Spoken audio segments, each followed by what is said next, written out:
하나님 말씀을 보겠습니다. 창세기 28장 10절부터 보겠습니다.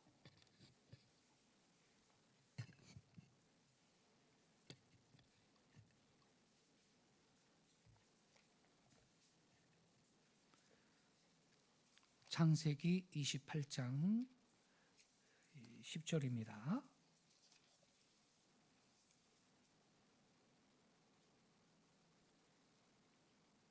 (10절부터)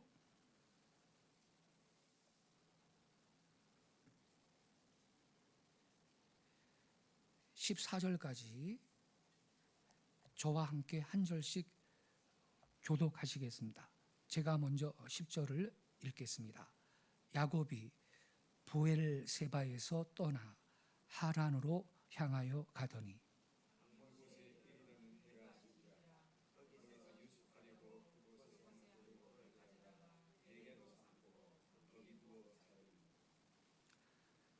꿈에 본즉 사닥다리가 땅 위에 서 있는데 그 꼭대기가 하늘에 닿았고 또 본즉 하나님의 사자들이 그 위에서 오르락 내리락 하고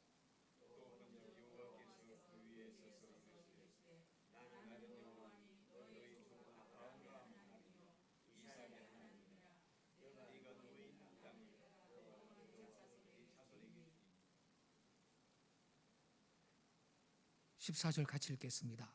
내 자손이 땅의 티끌같이 되어 내가 서쪽과 동쪽과 북쪽과 남쪽으로 퍼져나갈지며 땅의 모든 족속이 너와 내 자손으로 말미암아 복을 받으리라. 아멘. 에서와 야곱은 쌍둥이로 태어났죠. 근데 성경에 보면 야곱이가 형 에서의 발꿈치를 붙잡고 나왔다고 기록이 되어 있는데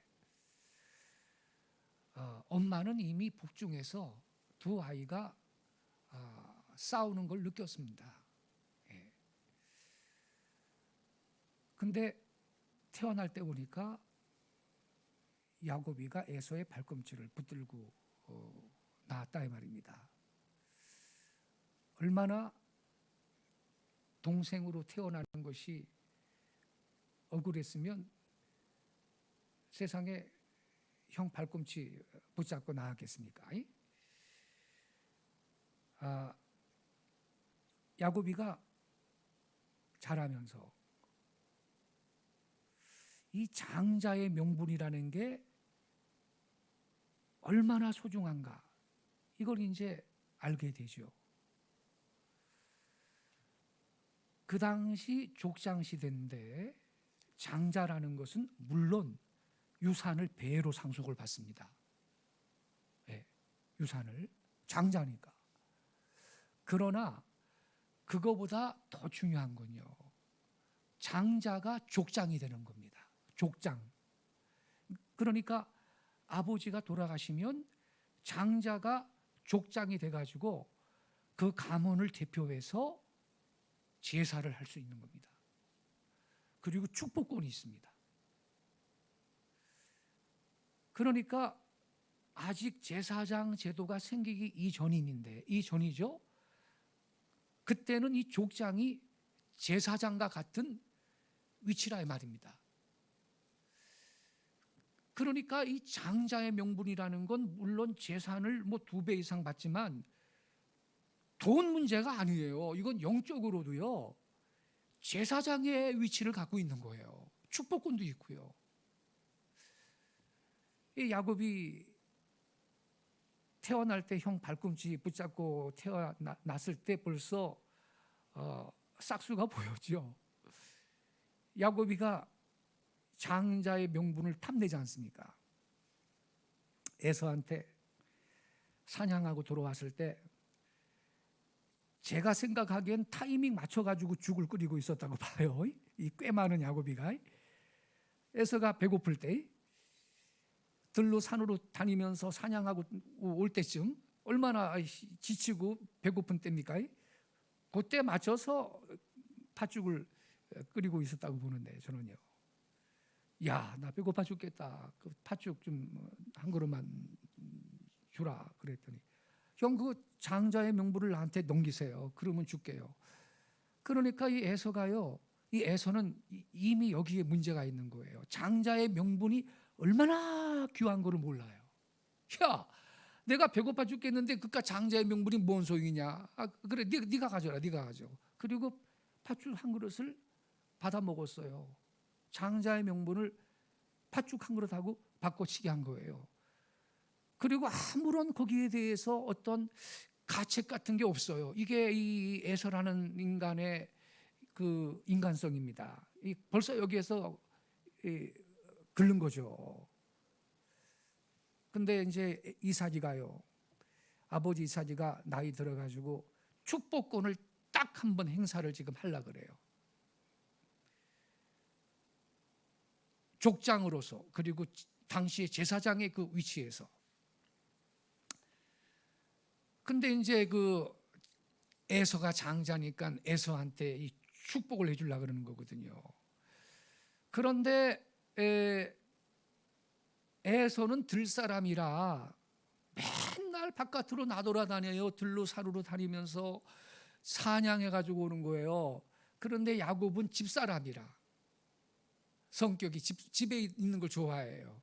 그러니 성도 여러분, 당연히 야곱은 누구의 사랑을 더 받았을까요? 엄마. 예. 리브가의 사랑을 더 받죠. 집사람이에요. 집에 있으니까 늘 엄마랑 가까이 있고, 엄마 심부름도 하고 엄마 도와주고 엄마의 사랑을 더 받죠. 야곱은, 이 에서는 둘로 산으로 돌아다니면서 뭐 집에 있는 적이 별로 없어요.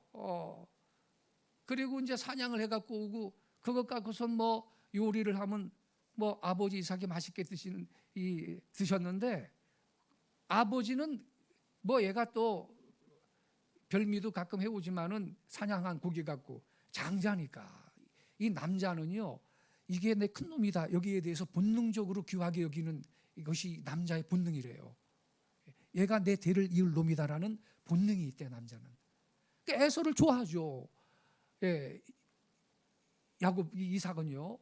근데 야곱은 늘 집에 있는 성격이에요. 그러니까 엄마의 사랑을 받죠. 엄마가 정보를 딱 야곱한테 이제 알려주는 겁니다. 야, 야곱아, 네 아버지가 지금 축복권을 행사하려고 그런다.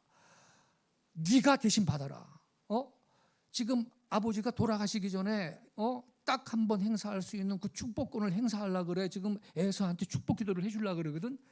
야, 야곱아, 네가 그 대신 받아야 되지 않겠느냐. 정보를 주는 거죠, 정보를.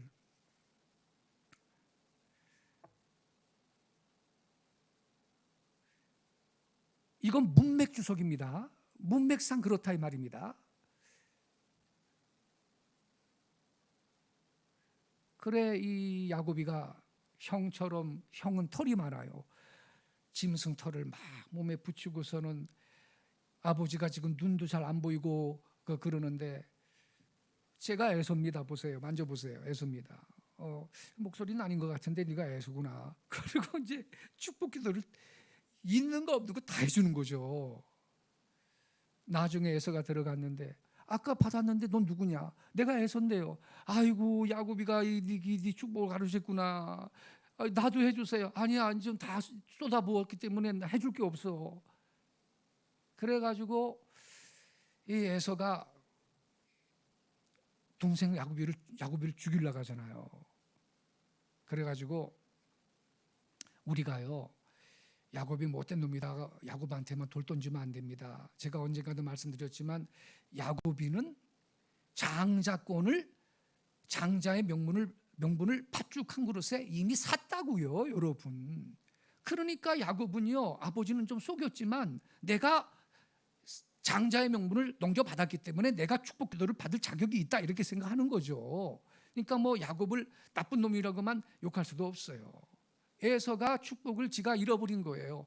오늘날도 여러분, 우리도 정신 바짝 차리고요, 하나님께서 내게 주신 그 축복의 약속, 축복의 기회, 축복의 직분, 잃어버리지 않기를 바랍니다. 촛대가 딴 데로 넘어가지 않도록 해야 될 책임은 우리한테 있는 거거든요. 그래서 야곱이가 이제 축복은 받았는데 에서는 분한 거예요. 이 놈을 죽여야 되겠다. 그래서 여기 우리가 지금 10절부터 읽었는데요, 5절에 보면 이렇게 써 있습니다. 이에 이삭이 야곱을 보내매 그가 밧단 아람으로 가서 라반에게 이르렀으니 라반은 아람 사람 부두엘의 아들이요 야곱과 에서의 어머니 리브가의 오라비더라. 그러니까 삼촌 집으로 가는 거예요. 외삼촌 집으로. 외삼촌 집으로 가는 거예요. 피난을 가는 건데, 제가 언젠가 말씀드렸죠. 이삭이 야곱을 보내매 그가 밧단 아람으로 가서, 이 밧단 아람이 아람의 밭이란 뜻이에요. 여기서 밭, 이게 우리나라 말 밭이에요. 특별히 창세기는 수메르어가 많이 포함되어 있습니다. 그래서 우리 민족이 수메르하고 직결되는 민족이라, 그래 똑같은 말이 이 창세기에는 많이 있는 거예요. 그래서 이제 이 에서가 말이죠, 도망가는 거예요. 6절에도 보면 에서가 본즉 이삭이 야곱에게 축복하고 그를 밧단 아람으로 보내요. 거기서 아내를 맞이하게 하였고, 또 그에게 축복하고 명하기를 너는 가나안 사람의 딸 중에서 아내를 맞이하지 말라 하였고, 왜냐하면 저 고향 땅 리브가가 살던 땅, 그 땅에는 하나님을 믿는 가족들이 있거든. 그래서 이 가나안 사람들 딸 중에서 아내를 맞이하지 말라. 그래가지고 이제 야곱이가 말이죠, 밧단 아람으로 가는데, 여기 8절에 보면요, 에서는요, 인간이 왜 이런지 몰라요. 에서가 또 본즉 가나안 사람의 딸들이 그의 아버지 이삭을 기쁘게 하지 못하는지라. 이에 에서가 이스마엘에 가서 그 본처들 외에 아브라함의 아들 이스마엘의 딸이요, 이방 여자하고 에서는요 이렇게 혼인을 하고 엉뚱한 짓을 합니다. 결국 에서는요 복을 못 받는데 나중에 에돔족의 조상이 되죠. 그런데 이제 오늘 본론이 뭐냐, 야곱이 말입니다. 10절에 보면 이제 부엘세바에서 떠나서 하란으로 향하여 이제 가는데 해가 졌어. 광야에서 이제 노숙을 해야 될 상황인 거예요. 그래서 돌을 가져다가 베개를 삼고 거기 누웠어요.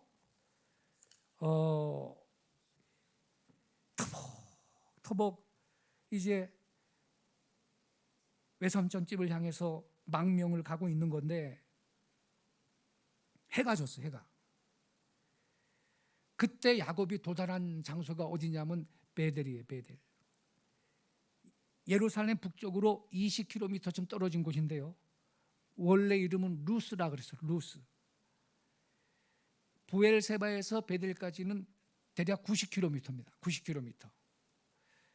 그러니까 여기서 팔당을 왕복으로 왔다 갔다 한 정도 길입니다. 90km.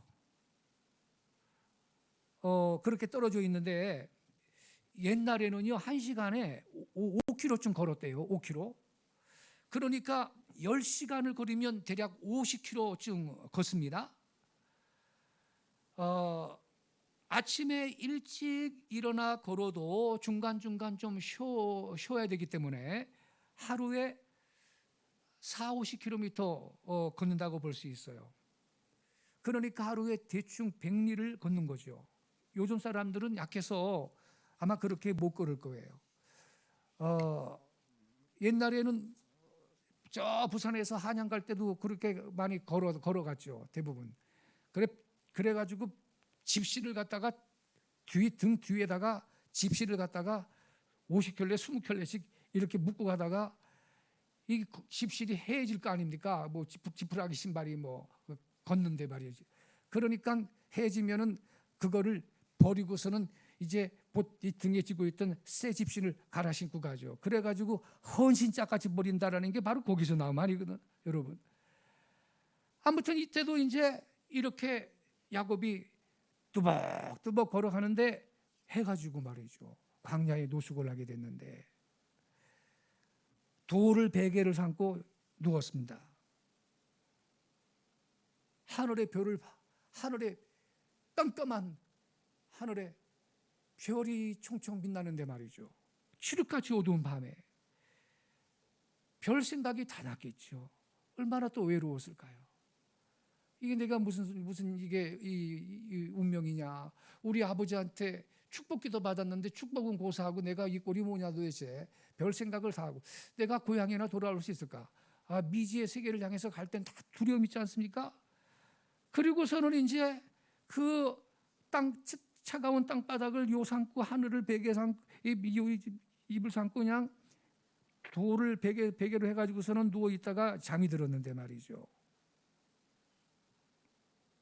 꿈을 꿨습니다. 꿈에 보니까 사닥다리가 하나가 하늘로 딱 연결되어 있는 거예요. 12절에 보니까요. 꿈에 본즉 사닥다리가 땅 위에 서 있는데 그 꼭대기가 하늘에 닿았고 또 본즉 하나님의 사자들이 그 위에서 오르락내리락 하고 또 본즉 여호와께서 그 위에 서 계신데요. 놀라운 꿈이에요. 이건 보통 꿈이 아니에요. 절대로 개꿈이 아니에요. 하나님이 주신 꿈인 겁니다. 아주 특별한 의미가 있는 꿈이에요. 이런 꿈을 예언적인 꿈이라고 합니다. 계시적인 꿈인 것입니다. 오늘날 저와 여러분도 성령 충만하면 이렇게 계시적인 꿈, 예언적인 꿈을 꿀 수가 있습니다. 할렐루야. 예. 꿈을 통해서 하나님이 놀라운 비밀을 알려주실 때가 있습니다. 제가요 작년에 그 성탄절 지나고서요 코로나 걸렸었잖아요. 그래가지고 성탄절 지나면서부터 본격적으로 이게 드러나가지고 해가 바뀌어가지고 1월 첫째 주간까지 1월 한 10일까지 아주 해롱해롱했지 않습니까? 그런데 감사하게도 저는 기침 같은 건 안 했어요. 뭐 가래 같은 것도 없었고 그냥 열이 있었고 음식을 못 먹어서 그랬지. 예, 그게 힘든 거지. 뭐 폐에 손상이 있거나 그런 거 전혀 없어요. 기침 자체가 없었는데요. 뭐. 예. 그런데 이제 해가 바뀌었어요. 해가 바뀌어가지고 이제 1월 달이 됐지 않습니까? 1월 첫째 주간이 됐는데 열흘 동안 제대로 먹지를 못해가지고 홀쭉해졌죠. 어쨌든 알른하고 뭐 책을 볼 수가 있어요. 휴대폰 문자를 볼 수가 있어요. 그냥 주님 아유 힘듭니다. 빨리 좀 낫게 해주세요. 이러고서는 그냥 있는 거예요. 나주고 밥이고. 그렇게 지냈는데 이제 해가 바뀌어가지고 올해 2022년도가 됐어요. 2022년도가 됐는데 이제 열흘쯤 지나니까 이게 회복이 됐어요. 그렇게 아프더니 언제 아팠냐는 듯이 회복이 됐어요. 회복이 됐는데 회복이 된 다음에 해가 바뀌고 이제 회복이 된 다음에 꿈을 꿨는데요. 꿈을 제가 골목길을 걸어가는데 옆에 호랑이 한 마리를 데리고 가는 거예요. 호랑이 한 마리가 저 옆에서 동행을 하고 있는 거예요. 호랑이가. 그런데 뭐 꼭 큰 개를 끌고 데리고 가듯이 호랑이가 내 옆에 동행을 하고 있는데 제가 호랑이 입에다가 먹을 것도 넣어주면서 이렇게 다정하게 걷는 거예요. 그리고 장면이 바뀌었는데 이제는 제가 제 침대에 이렇게 누웠는데 꼭 애완견이 말이죠. 침대에 내 옆에 이렇게 누워 있는 저를 이렇게 있고 근데 그 호랑이 등에다가 손을 얹고 있는 거예요. 다정하게. 저는 이렇게 있고 호랑이는 제 옆에 이렇게 하고 있어요. 두 가지 장면을 꿈을 꿨어요. 그리고 이제 제가요 그 다음 날 이게 무슨 이런 꿈을 꿨구나. 호랑이 꿈이네. 이게 무슨 꿈이지? 그게 궁금한 차에 있었는데 이제 제 소파에 앉아가지고서는 오랜만에 알르라고 TV도 본 적도 없고 그러니까요. 테레비를 한번 틀었는데요. 무슨 상품 선전이 나오는데 호랑이가 가득히 나와 있는, 호랑이가 가득히 보이는 거예요. 무슨 상품 선전을 하는데 어머나 이상하다. 호랑이가 왜 이렇게 많이 하죠? 그 상품 선전하는데 왜 이렇게 호랑이가 많이 보이냐? 그랬더니 세상에 금년이 호랑이인 거예요. 저는 호랑이인지도 몰랐어. 알른하고 세상 돌아가는 것도 모르고 뉴스도 본 적도 없고 호랑이인지도 몰랐는데 저게 왜 그 텔레비에 상품 선전하는데 호랑이가 이렇게 계속 나오냐? 저게 호랑이 그림이. 알고 보니까 올해가 호랑이인 거예요. 그래서 제가 어머나 이거 보통 꿈이 아니네. 내가 호랑이인지도 모르고 호랑이 꿈을 꿨는데 이게 절대로 개꿈이 아니겠다. 이거 올해 나한테 좋은 일이 있겠는데 이거 큰 축복된 일이 있을 거야. 이런 감동이 왔어요. 그런데 제가 지금 책이 이제 이미 출간됐지 않습니까? 이 과정을 쫙 보면서 이 꿈이 무슨 꿈인지 선명하게 더 해석이 되는 거예요. 몇 가지 의미가 있는데요. 이 호랑이라는 것은 권위를 상징해요. 권위, 힘, 이걸 상징하는 거예요. 호랑이는 권위, 힘을 상징하는데 꿈에 호랑이 꿈을 꿨다. 제가 꾼 꿈처럼 호랑이가 내 옆에 다정하게 있는 거, 같이 동행을 하는 거, 이런 꿈은 좋은 꿈이래요. 그게 어떤 의미를 갖느냐? 호랑이는 아까 뭐라 그랬죠? 권위, 힘을 상징하는 거예요. 그런데 그러한 그 호랑이 꿈을 꿨다면 어떤 의미를 갖는 거냐? 어떤 힘이 있고 권위가 있는 사람을 만나서 그분의 조력을 받아, 그분의 도움을 받아 내가 오랫동안 소원하던 것을 성취한다, 이런 의미가 있는 거예요. 몇 가지 의미가 있는데 그 중에 한 가지를 제가 말씀드리는 거예요. 제가 평상시에 꼭 이루고 싶은 꿈이 있어, 소원이 있어요. 그런데 오랫동안 그런 어떤 이루고자 하는 소원이 있는데 그러한 소원을 내가 혼자 이루기가 어려울 때도 있잖아요. 근데 어떤 힘이 있고 권위가 있는, 능력이 있는 어떠한 사람을 만나서 그분의 도움을 받고 그분의 조력을 얻어서 그 오랜 내 소원이 이루어진다, 이러한 의미가 있는 거예요. 또 한 가지는 호랑이는 권위와 위험이 있기 때문에 제가 사역자로서 어떤 영적 권위, 영적인 힘, 이것이 또 호랑이 두 마리예요. 더 증가하고 배가한다, 이런 의미도 있어요. 그렇게 되리라 저는 믿습니다. 그런데 딱 보니까 첫 번째 해석에 의하면요, 원래 김진섭 박사님은요 추천서 써주시는 분이 후보에도 안 있었던 분이에요.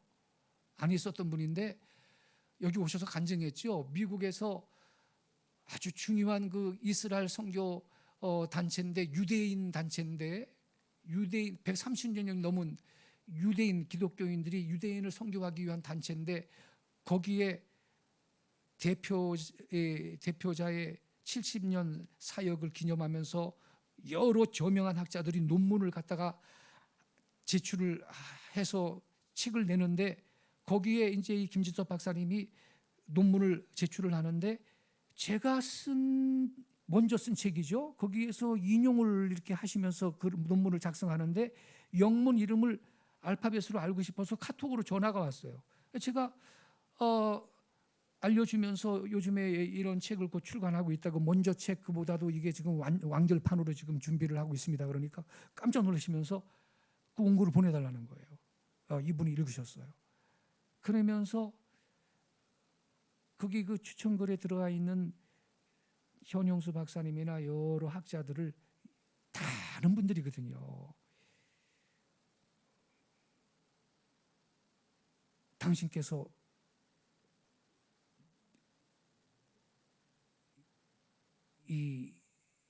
추천액을 쓰시겠다는 거예요. 저는 진작 부탁하고 싶었던 분인데 미국에 가 계시기 때문에 바쁘신 분한테 어떻게 뭐 부탁을 할까 이렇게 생각하고 그냥 포기했던 거거든요.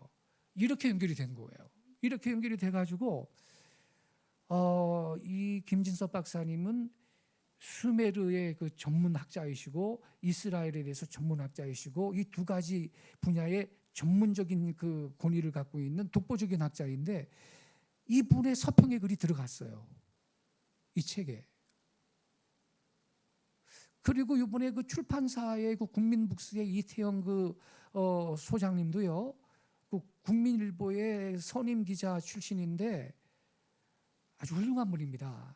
그 큰 일을 하고 있는 분이에요. 그저 단순히 출판사 사장 이런 분이 아니에요. 신학도 하신 분이고 저랑 연배도 같고 이 책이 홍보되고 널리 알려지는데 대단히 큰 역할을 하실 분입니다. 그래서 이 호랑이 꿈을 꿨다 그랬잖아요. 호랑이인지도 모르고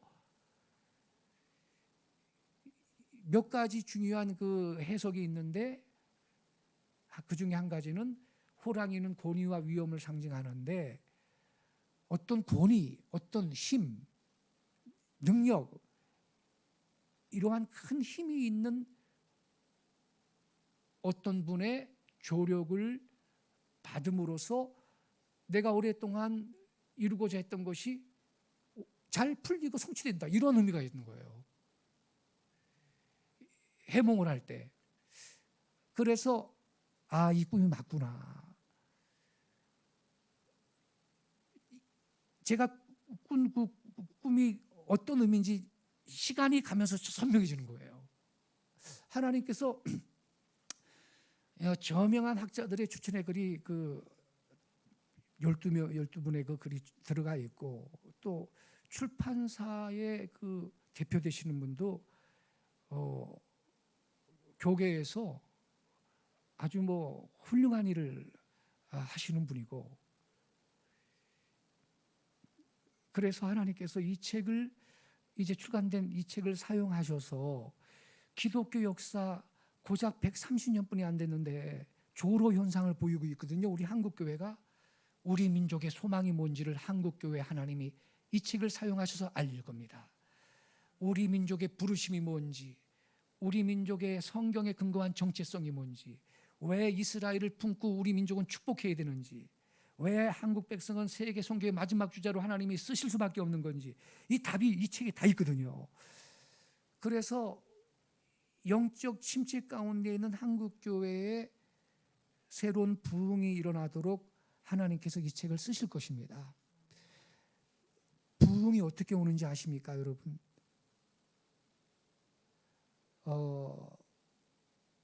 에스겔 골짜기에 해골이 마른 뼈들이 널려 있었죠. 마른 뼈들이 널려 있어요. 에스겔 골짜기에. 근데 하나님이 에스겔한테 에스겔아 너는 저 널브러진 해골을 향해서 너는 내 말을 대언해라. 그래요. 그러니까 에스겔이 하나님 말씀을 대언합니다. 생기야 사방에서 불어와 사망을 받는 자에게 들어가라. 하나님 말씀을 대언해요. 그러자 이 뼈들이 말이죠. 막 널브러졌던 뼈들이 서로 모여서 막 연결이 되고 말이죠. 힘줄이 높이고 말이죠. 근육이 생기고 말이죠. 큰 군대가 돼서 일어났다고 그랬죠. 이게 무슨 말인지 아십니까? 새로운 부흥의 역사가 있을 때에는 항상 주의 종이 뭘 선포해야 되는 거예요? 말씀을 선포할 때. 그 말씀의 힘으로 에스겔 골짜기에 널브러진 해골 같은 그러한 죽은 자들도 하나님의 군대가 돼서 일어나는 거예요. 말씀을 대언할 때 부흥이 있는 거예요. 그러니까 하나님께서는 이 책을 특별하게 쓰실 것입니다. 그리고 호랑이라는 것은 위엄과 권위를 의미한다 그랬는데 주님께서 어떤 영적 권위 그것을 더 증가시켜 주실 것입니다. 저에 대해서 아마 저를 더 찾는 사람들이 더 많아질 거예요. 아마 이미 연락들이 많이 오고 있어요. 예. 이렇게 여러분, 이 꿈이라는 것은요, 개꿈만 있는 게 아니고요, 신령한 꿈이 있는데 우리가요 이제 9월달 되면요 그 아리랑 바이블 아카데미 가을 학회 할 거 아니에요? 그때는 성령의 초자연적 은사들을 공부할 거예요. 한 10주에서 12주.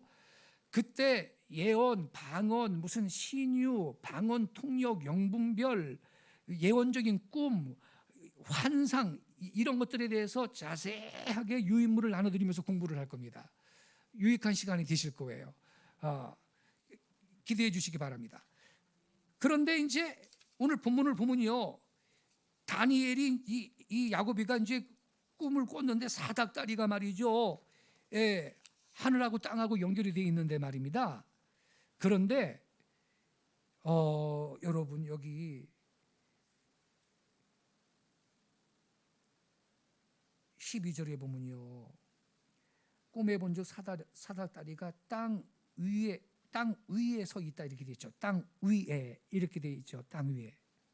그러니까 마치 땅 위에 이렇게 사닥다리가 땅 위에 딱 세워져 가지고 하늘로 이렇게 올라간 것처럼 그렇게 우리가 느껴지잖아요. 그게 아니에요. 그게 아니에요. 땅 위에 사닥다리가 세워진 게 아니고요, 땅으로 세워진 거예요. 히브리어 성경 원문을 직역을 하면요, 땅으로 세워진 거예요. 히브리어 원어로 아르창인데 땅이라는 단어가 에레츠인데, 에레츠 또는 아레츠, 여기에 방향을 나타내는 어미 아가 붙어 있습니다. 소위 방위격이라고 하는데 우리말의 으로에 해당합니다. 그래서 이 12절에 사닥다리가 땅 위에 서 있는데, 이거는요 원문으로 직역을 하면요 땅 위에 이렇게 세워진 게 아니고 땅으로 세워진 거예요. 땅을 향하여, 땅을 향하여 사닥다리가 세워졌다 이런 말이에요.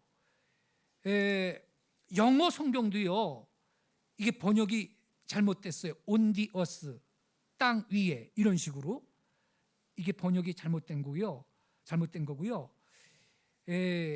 그래서 이 잘못된 번역 때문에 사람들은 이 사닥다리가 땅 위에 이렇게 딱 세워져 가지고 이 땅에서부터 시작해서 하늘로 이렇게 높이 올라가서 하늘에 닿은 거다 이렇게 생각하잖아요. 그게 아니에요.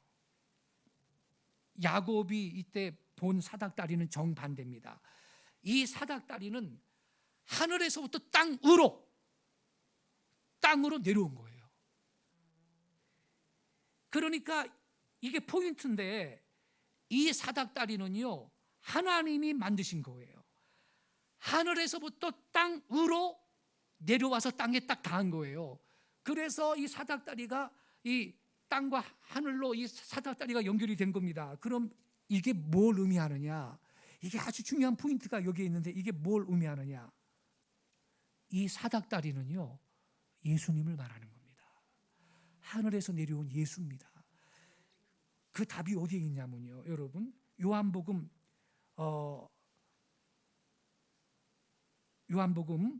14장 한번 보겠습니다. 14장을 한번 보세요.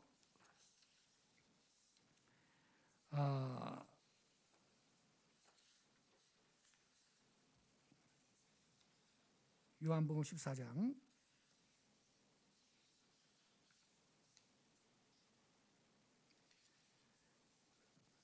14장 찾았습니까?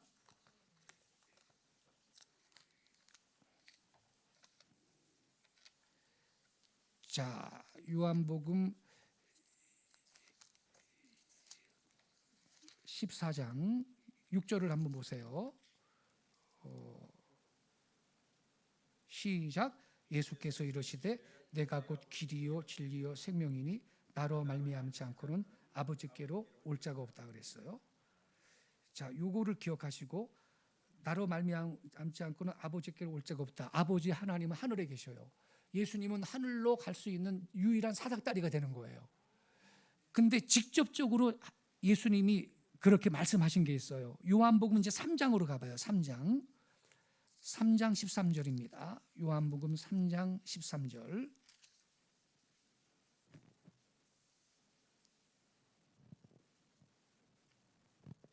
같이 읽겠습니다. 시작. 하늘에서 내려온 자 곧 인자 외에는 하늘에 올라간 자가 없느니라. 자, 인자는 예수님이죠. 예수님은 어디에서 내려온 자예요? 하늘에서 내려온 자예요. 하늘에서 내려오신 분. 그래서 여러분, 이 사닥다리는요, 하늘에서 내려온 예수님을 의미하는 거예요. 예. 그래서 이 예수님이라는 사닥다리를 통해서만 우리는 저 하늘에 지금 사닥다리 위에 하나님이 계시잖아요. 야곱이 보니까 하나님이 계시잖아요. 이 하늘에서부터 그리고 사닥다리 자체가 지금 하늘에서 땅으로라 그랬어요. 땅으로 이렇게 내려온 거예요, 사닥다리가. 근데 예수님은 하늘에서 내려오신 분이에요. 그래서 이 사닥다리는 이 예수님을 예시한 건데, 우리는 예수님을 통해서만, 이 예수님이라는 사닥다리를 통해서만 하늘나라로 갈 수 있다는 사실을 깨닫기 바랍니다. 그래서 예수님이 내가 곧 길이요 진리요 생명이니 나로 말미암은 자가는 아버지께로 올 자가 없다, 이렇게 말씀하신 것입니다. 이렇게 여러분, 예수님은요 구약 성경 도처에 그림자로 이미 예시가 되어 있는 분입니다. 그림자로. 우리가 영안이 열리면 구약 시대에, 구약 성경에 이렇게 예수님이 많이 나타나셨구나. 창세기 3장 15절에 여자의 후손이 네 발꿈치를 상할 거라고. 여자의 후손이 벌써 동정녀, 처녀의 몸에서 태어날 예수님을 말했던 거거든요. 그러니까 여자의 후손이거든요. 그래서 여러분, 우리가 성경을 깊이 연구하면요, 이건 하나님 말씀이 맞구나. 그리고 왜 예수를 믿어야만 구원받는가? 자, 보세요. 석가모니가 하늘에서 땅으로 내려온 사닥다리입니까? 아니죠. 문선명이가 하늘에서 땅으로 내려온 사닥다리입니까? 인자 외에는 하늘에서 내려온 자가 없다고 예수님 분명히 말씀하셨죠. 예? 신천지 이만희가 하늘에서 땅으로 내려온 사닥다리입니까? 이것도 다 사기꾼인 거라. 인자 외에는 그랬거든요. 그래서 여러분, 우리가요 이 예수님을 알고 믿고 예수의 제자가 되고 구원받았다, 이것처럼 큰 축복이 없고 큰 은혜가 없다는 사실 믿으시기 바랍니다. 말로 할 수 없는 은혜인 것입니다. 아무쪼록 여러분, 이 구원의 사닥다리를 놓치지 마시고 늘 은혜의 보좌 앞으로 예수님을 힘입어 가까이 저 높은 곳을 향해서 전진하는 귀한 복된 성도 되시기를 예수님의 이름으로 축원합니다. 기도하겠습니다.